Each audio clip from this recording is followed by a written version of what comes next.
పిడికిళ్ళతో మన్నే నాపై పోస్తూ ఉన్నారే, తలువాలు వడి బియ్యాలు నువ్వోసుకోవే. ఈ మన్ను పరుపుల నేనే పడుకుంటున్నానే, ఆ పువ్వుల పరుపుల నువ్వే హాయిగా నిదరోయే.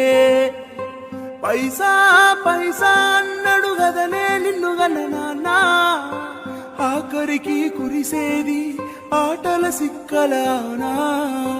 పరువు పరువు అంటూ తీస్తిరి గదనే పరుగు, పానం పోయినంక మోగేదే డప్పుల దరువు. ఉండదే నీకే హాని పిల్ల పాపాలతోని, హాయిగా బతుకేను వందేలు. నువ్వు పువ్వులు అల్లుకుని పోతున్నవే అత్తగారింటికి,